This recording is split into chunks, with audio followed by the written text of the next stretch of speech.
বেতনের ঝাঁঝ বাড়াতে ফের পথে চাকরিহারারা। এসএসসি ভবনের সামনে অনশনে চাকরিহারা শিক্ষকরা। অনশন মঞ্চে বিজেপি নেত্রী রূপা গঙ্গোপাধ্যায়।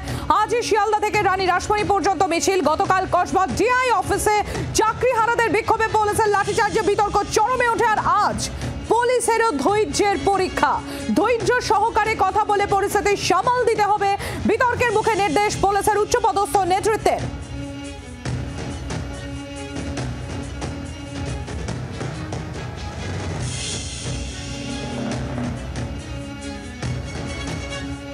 আমাদের দুই প্রতিনিধি রয়েছেন আমাদের সঙ্গে রয়েছেন এসএসসি ভবনের সামনে থেকে আমাদের সঙ্গে রয়েছেন আমাদের প্রতিনিধি রণয় তিওয়ারি এবং আমাদের অপর প্রতিনিধি অয়ন শর্মা আমাদের সঙ্গে রয়েছেন শিয়ালদা থেকে।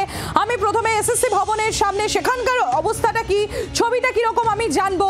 রণয় রয়েছে আমাদের সঙ্গে। রণয়, এসএসসি ভবন আজকে গতকাল আমরা দেখেছিলাম শুধুমাত্র কলকাতা নয়, জেলার বিভিন্ন প্রান্তে ডিআই অফিসের সামনে চাকরিহারাদের বিক্ষোভ অবস্থান, সেই নিয়ে রীতিমতো তুলকালাম হয়েছে। কসবাতেও আমরা দেখেছি সেই ছবি। আজকে এসএসসি ভবনের সামনে কি ছবি দেখতে পাচ্ছ? কারণ আজকে পুলিশের কাছে একটা বড় চ্যালেঞ্জ।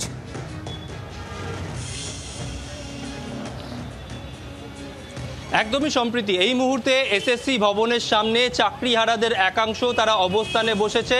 এর মধ্যে কয়েকজন তারা অনশন শুরু করেছেন এবং এই অনশন এবং এই অবস্থান তাদের চলবে এসএসসি ভবনের সামনে। এই মুহূর্তে রূপা গাঙ্গুলি এখানে এসছেন। রূপাদির সঙ্গেও আমরা কথা বলবো।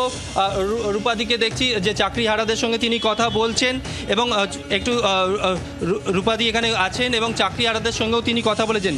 রূপাদি, মানুষের ভবিষ্যৎ সেটা তো কম্প্রোমাইজ হয়ে যাচ্ছে না, যে বাচ্চারা পড়ছে। রূপাদি, একটা প্রশ্ন, মুখ্যমন্ত্রী আশ্বাস দিয়েছিলেন চাকরিহারাদের, তারপরেও তারা রাস্তায় নামলেন, এটাকে আপনি কিভাবে দেখছেন?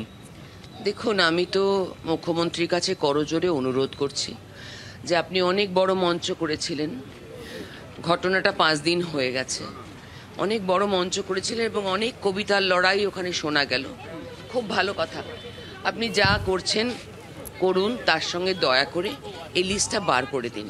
আমি মুখ্যমন্ত্রীর কাছে করজোরে আবেদন করছি, নিবেদন করছি, সৎ চাকরি যারা করেছেন, সৎভাবে যারা পরীক্ষা দিয়ে পাশ করেছেন এবং ওএমআর শিট অরিজিনালটা যদি উনি বার করে দেন, তাহলে আমি ওনাকে আমার নতমস্তক প্রণাম জানাবো। রূপাদি, একটা জিনিস দেখা গেল যে পুলিশ লাঠি মারলো চাকরিহারাদের, কি বলবেন? দুঃখের, খুবই দুঃখের। অর্থাৎ তুমি দেখতে পাচ্ছ রূপা গাঙ্গুলি এখানে এসছেন, চাকরিহারাদের সঙ্গে কথা বলছেন এবং একই সঙ্গে বিজেপির অন্যান্য নেতারাও রয়েছেন। অভিজিৎ গঙ্গোপাধ্যায়, এই মুহূর্তে অভিজিৎ গঙ্গোপাধ্যায়কে দেখতে পাচ্ছ। অভিজিৎ গঙ্গোপাধ্যায় এসছেন, চাকরিহারাদের সঙ্গে তিনি কথা বলছেন। অর্থাৎ কিভাবে এই সমস্যার সমাধান মেটানো যায় সেই বিষয়েও কিন্তু কথা বলছেন চাকরিহারাদের সঙ্গে। সেই ছবি তুমি দেখতে পাচ্ছ সম্প্রীতি। বাংলার আওয়াজ, বাঙালির আবেগ, জি 24 ঘন্টা।